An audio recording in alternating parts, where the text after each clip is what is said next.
пролетно настроение. Добре известно е, че за втори път в историята си България е домакин на турнир от календара на Асоциацията на професионалните тенисисти. Надпреварата от категория ATP 250 като победителя добавя 250 точки към своя резултат в световната ранглиста. За първи път в своята история студиото на радио Enjoy е домакин на Робин Хаасе, първата ракета на Холандия в професионалния тенис от 2005 година, което ще рече повече от 10 години с две титли, с гореща победа от вчера срещу Димитър Кузманов на тенис турнира Геранти Коза София Опен, който продължава до тази неделя, до самите финали на 12 февруари в столичната зала Арена Армеец. Здравей, Веско, твоята роля тук е да ни свързваш с Робин. Изключително драго ми е да ви видя. Здравей, Тони, благодарим за поканата. Радваме се, че сме в Enjoy. Радвам се, че ме уважихте. I'm happy that you're here. Well, thanks for having me, and it's nice to be here. Робин, каква може да бъде причината да дойдеш на другия край на света? Вече Холандия е много далече, освен по работа, освен по тенис. What would be another reason to come to Sofia apart from being a professional tennis player? Well, I heard it's a beautiful city. I came here last year for the first time, but unfortunately I haven't seen much. With indoor events, it's everywhere very tough to see the city, and also now the weather is very cold, so it's not really the weather where you go outside and go for a walk for a long hour or two. Това, което знам е, че София е един много хубав град. Аз съм тук за втори път, бях тук и миналата година. За съжаление обаче, когато събитията, в които участваме, са на закрито, както е случая с Арена Армеец, е малко по-сложно да разгледаш града. Миналата година не успях да го направя, трябва да признам, че е малко студеничко навън.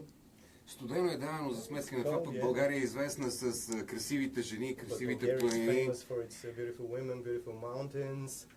Неповторимото време, тук също растат много добри тенисисти. На Балканите има много добри тенисисти. And on the Balkans a lot of good tennis players are growing up. Yeah, definitely. Many good players and young players, and of course in Bulgaria you have I think now the number 13 in the world, so I think that helps for even younger players to get motivation and be inspired by him, and probably you have even more players coming up. Със сигурност има много добри тенисисти, които израстват на Балканите, но и в България. Вие имате много млади таланти. Да не забравяме, че в България в момента имат, ако не се лъжа, 13-тия най-добър тенисист според ранглистата, което е невероятно за една такава страна, и се надявам, че по този начин ще успеят да се вдъхновят младите тенисисти, за да израсне още една голяма вълна от български таланти. Не се и съмнявам, че така ще стане. Робин, разкажи ми за един ден на 57-я в света, когато не участваш в турнир. Oh, that really depends if you're at home. Of course, you always try to practice. You got to keep working hard. But if you have some time off, I like to spend it with my family and friends, and also not think about tennis. So it can be anything. You can go bowling, or you can have just a simple drink with friends. Just anything to get your mind off tennis and relax.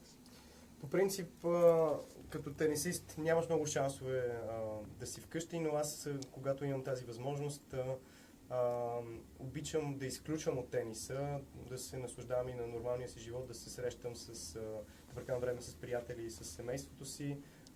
Ако щеш да отида на боулинг, да пия едно с приятели. Това е моята цел. Когато не пътувам по тенис състезания в света, просто да опитвам да не мисля за тениса и просто да изключвам. Много ли е трудно да пътуваш непрекъснато, защото програмата на професионалните тенисисти е доста натоварена? Голем ли е екипа, с който пътуваш по света? Is it hard for a professional tennis player to be traveling around all the time? And what team does travel with you actually? The one thing that people underestimate always is the traveling part. People always think, oh, you go to this country, to this city, and oh, it's so nice. But actually, the traveling is one of the worst things about our sport. We always have jet lags. The flying is not great for your body. So this is also the reason that I don't only travel with a coach, but most of the times also with a physio to get my body in shape and keep it in shape. And sometimes I even go with a physical coach as well. По принцип, много хора завиждат на професионалните тенисисти, защото си мислят, ти обикаляш света, постоянно пътуваш, но ако трябва да съм честен, поне за мен, това е една от най-неприятните части на това да си професионален тенисист, защото ние сме постоянно недоспали, постоянно прескачаме от летище на летище. Спите повече по хотели, отколкото дома си. You sleep mostly in hotels, not... You sleep mostly in hotels, you always go to restaurants, which sounds very nice, but it's also very nice to just be at home and take something out of your fridge whenever you want. Да, но пак хората си мислят, че е страхотно да спиш по хотели, да ядеш в ресторанти, но от друга страна пък е и много хубаво, когато си седиш вкъщи и просто бръкнеш в хладилника и извадиш нещо да хапнеш, да пинеш. Дойдохме си на темата с кое от големите имена в тениса би желал така да изпиеш чаша вино някъде на спокойствие? Whom of the big tennis stars would you like to have a glass of wine with? Just calmly sit down and have a glass of wine. Oh, it's a difficult one. I've never thought about it. I do speak to almost every player, maybe not with a wine, but with a glass of water. I would not pick one that is playing now. I would pick one that maybe already stopped, like a Marat Safin or David Nalbandian, who are not that old, but and I even played them, but to find out more about them personally and how they're doing now. Истината, че аз си говоря с абсолютно всички играчи, които са професионалисти. Вярно, не на чаша вино, но обикновено на чаша вода по време на турнирите. Ако трябва да избера един човек, той по-скоро няма да е от актуалните играчи, по-скоро си мисля, че бих изпил чаша вино или с Марат Сафин, или с Налбантиян, защото много бих се радвало да поговорим с тях малко повече за техния живот. Робин, сигурно ти омръзнало да разказваш за твоите първи стъпки в тениса, но наистина ми е любопитно. Ти на кой си се метнал? Едва ли твоите родители са тенисисти, а може и да греша? I bet you've had this question a lot, but why do you become a tennis player? Do your parents play tennis? Yeah, my parents played tennis. Really? Not football? No, not football. No, they played tennis, and my brother and sister, they're 6 and 8 years older, so they also started to play tennis. So when I was a baby, and they went to a tennis club, I went with my mother. I went as well. So when I was growing up, I think I was 2 when I could walk and hold a racket, and I already started playing. With 5, I had my first tournament. I always wanted to play. I think just because, especially also, I looked up to my brother. He was older, played tennis, and I think as a kid you want to do what your brother and your family is doing. So that's why I started.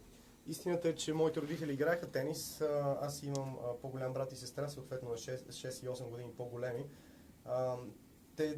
Така че аз в един момент се оказва, че буквално съм израсъл с бебешката количка. Майка ме е водила в тенис клуба. Аз още на 2 години, в момента в който можех да държа тенис ракета, започнах да играя. На 5 години играх първия си турнир. Така че така се случва, когато взимаш примера на по-големите си брати и сестри. Това е нормално, ти просто искаш да правиш каквото правят те, така че така се случи и при мен с тениса. Разбира се, че е така. Родителите ми са лекари, ето и аз съм лекар. My parents are doctors, so I'm a doctor too, as you see. Ти си много лъчезарен човек, Робин. Какво те разсми в реалния живот? То е ясно, че когато победиш, предполагам, че танцуваш цяла нощ. You seem a very nice guy and then very friendly, but what keeps you laughing? I bet you when you win, you keep on dancing the whole night.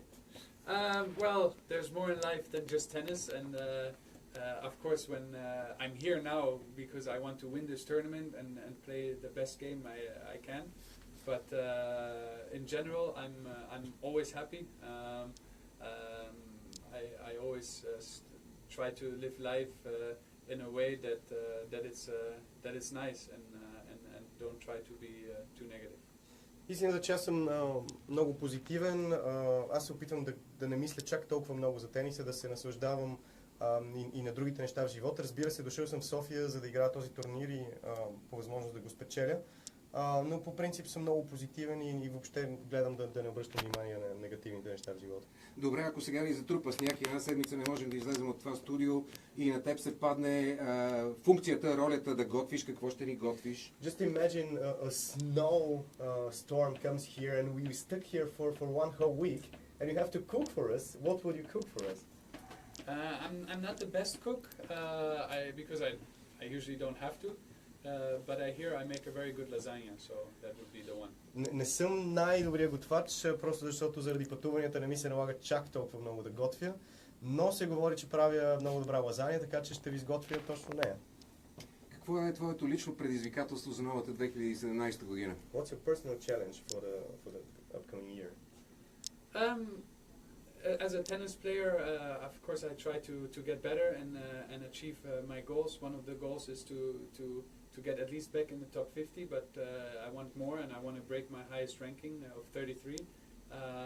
If not this year, the next few years, but I'm always looking to aim high and that's the way I think you get motivated and keep going. В крайна сметка съм професионален тенисист, затова целите ми са свързани с тениса. Към момента аз работя много здраво да се върна в топ 50 и естествено имам цел дали ще тази година или следващите да мина моето най-добро класиране в класацията, което беше на 33-то място. Това е нещо, което ме мотивира да си поставям високи цели и да опитвам да ги изпълня.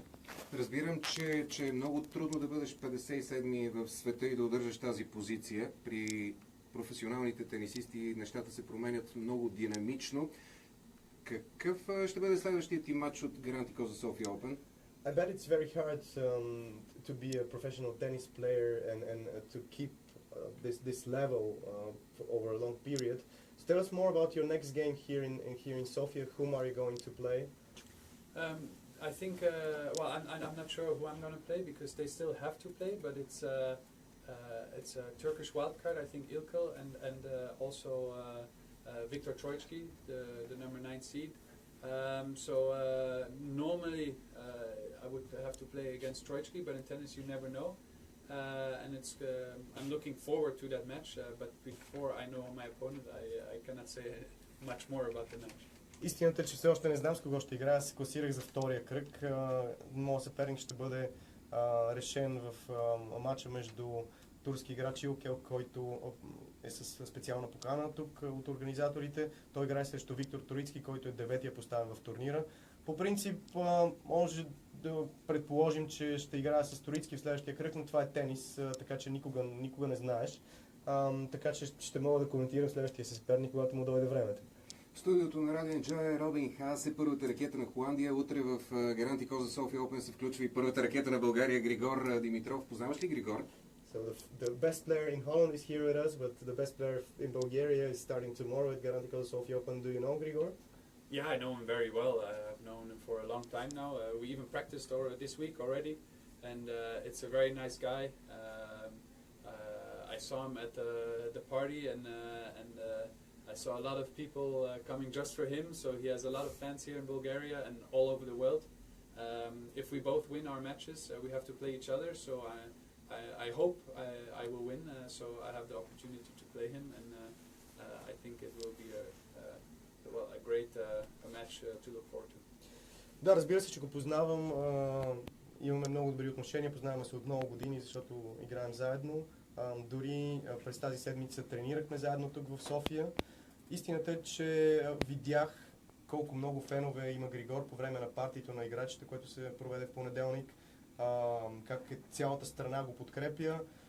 Ако всичко върви по план, ако премине следващия кръг, той също ще играем един срещу друг. Много бих се радвал, защото мога да си представя каква ще е атмосферата в залата. Дойдохме си на думата.